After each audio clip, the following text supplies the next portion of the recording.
Hey guys, what's up? It's Deprimido. Welcome back to the channel. Today I'm here in FL Studio and I have a pretty exciting video, at least for me. So this is OCTANE VST. It is by Sonic Sounds, and they sent it to me for free, which is why I'm so excited. But basically, I'm just going to be going over kind of a first impressions video.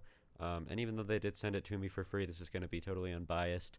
And I'm also in contact with the developers, so if you've used this and you have any issues with it, let me know and I will let them know. And I've been telling them of any bugs that I find. But basically, I'm just going to be going through, showing you some of the sounds, showing you what you can do with it. And so yeah, I've been messing around in here for about 30 minutes or so.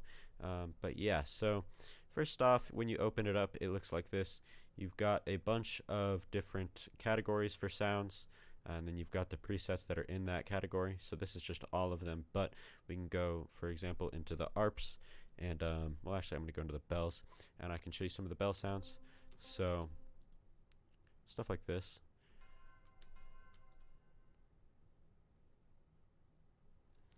One thing that I've noticed is it's pretty slow going through the different sounds. Some of them take a long time to get to. That said, I don't have a great computer, but it's not bad. It can usually load things pretty quickly. And this one, it's not super slow by any means, but it's not as quick as, it's not ideal, but it's certainly not bad. So just going through some of the sounds here. All of the sounds are really good that I've looked at.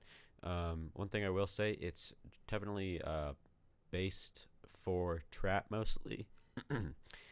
You could make it work for anything like you could with anything, but it does have mostly trap sounds. It doesn't have a lot of realistic sounds. Like if we go into the guitars, some of them aren't bad. Like the Nylon Guitars here are pretty good. They sound like pretty good nylon guitars, especially in the upper range. And if you turn off like the delay and stuff like that, they sound pretty decent, but they're not great. So, but yeah, so it's not super realistic sounds. They all do sound pretty synthy, but that's not necessarily bad if it's what you're going for. So yeah, it's definitely based towards trap. And so yeah, the sounds are pretty decent, definitely. By the way, this plugin is $10, so for what you're getting, $10 is definitely a good price. So yeah, so now let's get into some of the effects that it has built in.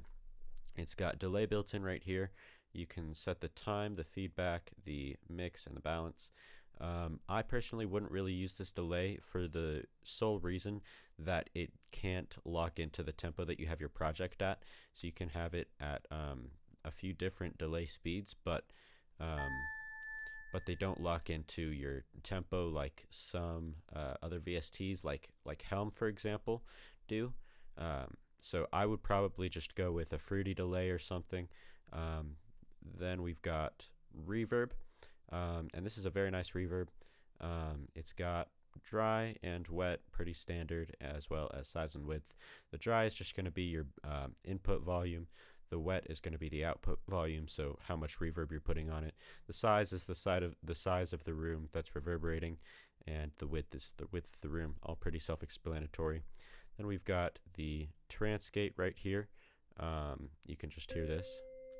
So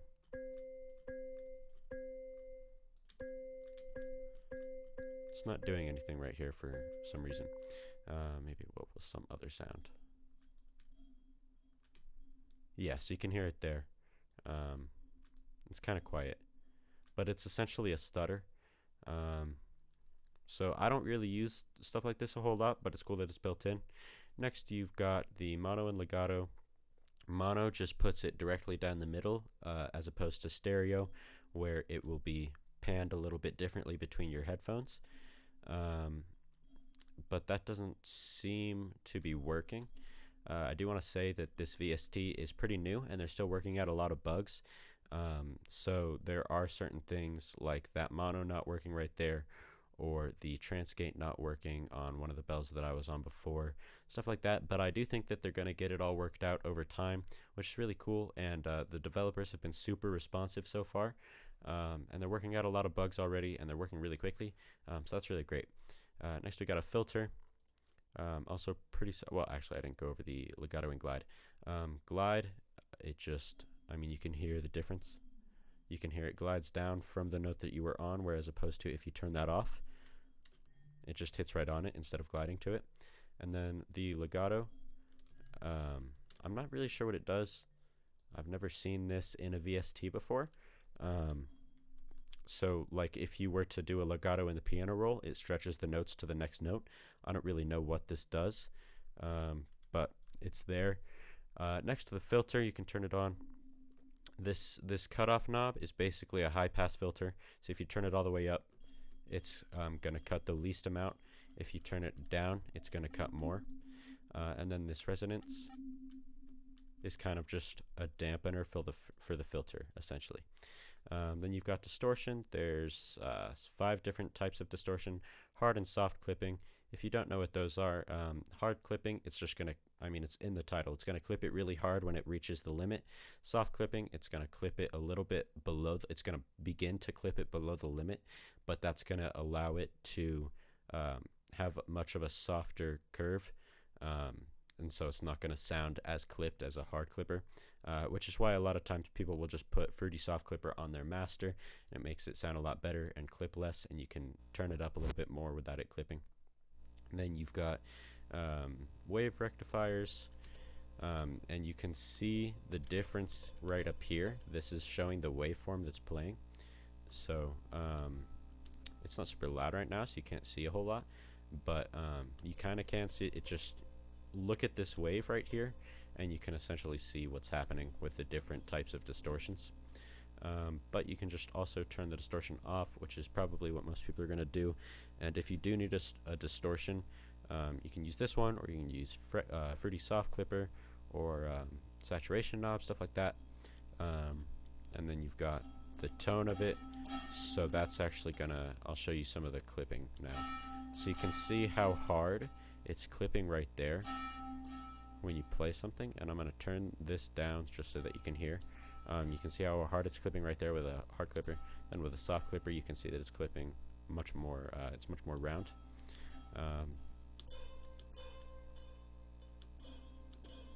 So these wave rectifiers are going to be really harsh, but that's all pretty much basic distortion stuff. Then you've got the input and the output gain. That's just going to be the volume of the input and the output with the distortion.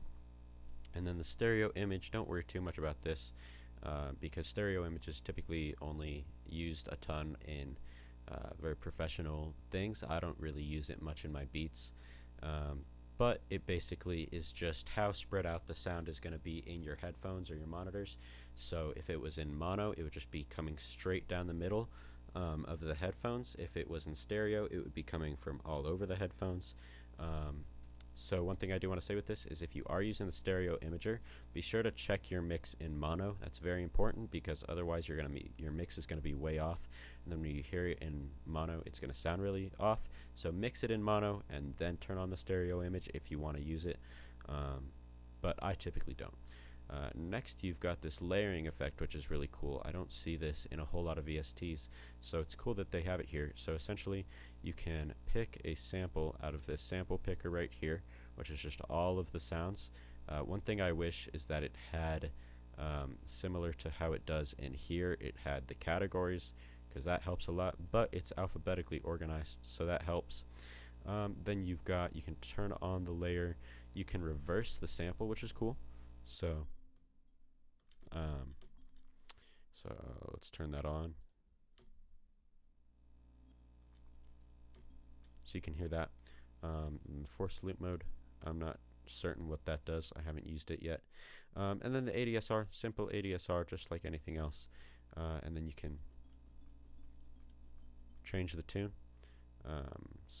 But I would probably just leave it at 0. Then gain. This is essentially just the master volume. Ring modulation. You can just hear the difference of that. Tremolo, doesn't really do a whole lot. The Arpeggiator, this is really cool. This is something that I've only seen in a couple of other VSTs, but you can essentially just turn any sound into an arp. Right, so if I play a chord, it bounces back and forth between, or if you played 3 notes, it would do that. But you can change the octave of it, which is really cool. You can change the speed of it and the direction. Personally, one thing that I do wish that this arpeggiator had was, again, just something to lock into the project tempo, because otherwise you can't really use it. Especially, well, I mean, you could, but it would just be really, really nice for this to lock into the project tempo. But it's cool that that's built in. Hopefully they'll add something to lock it in. But back to the layer thing. So you can pick a sample, then you go to the second part and you can pick another sample, and it just plays them at the same time and it puts the same effects on them. And that's really cool. Next, the EQ. This is a pretty simple EQ. I would personally just use a Fruity Parametric EQ2 or you know, something like that.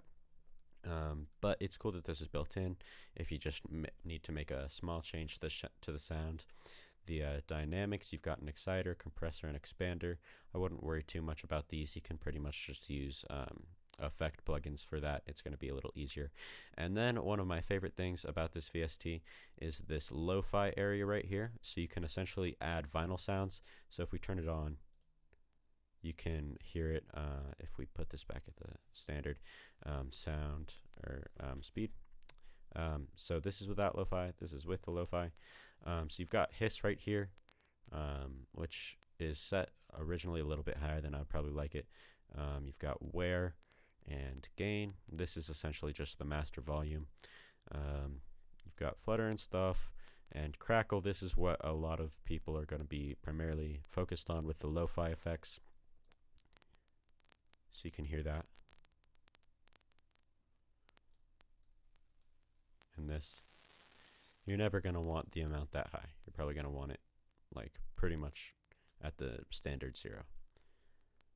But that's really cool that it's built in. I typically use RC20 or isotope vinyl or something like that for this, but it's cool that it's just built in like this. The one thing that I do wish is that the lo-fi only like turned on when you hit a note instead of just constantly being on. That's one of the issues with isotope vinyl as well. So it'd be cool if they fixed that, but it's still really great to have. And then just a hum and a bit crusher right there, pretty standard. But yeah, so overall this is a really cool VST. I've only used it for a little bit, but if you do make any cool sounds with the layering or any of the other effects and you want to save it, you can just save the preset right here. You can give it a name and it'll just come into the presets here. So that's really cool, but it's cool that it has all of these effects built in. And yeah, I just want to give a big shout out to Sonic Sounds. They made this and they've made a couple other VSTs and stuff for sending me they sent me a DM on Instagram and gave me this VST for free, which is really cool. I really appreciate it. But yeah, thank you for watching the video, and I will talk to you all in the next one.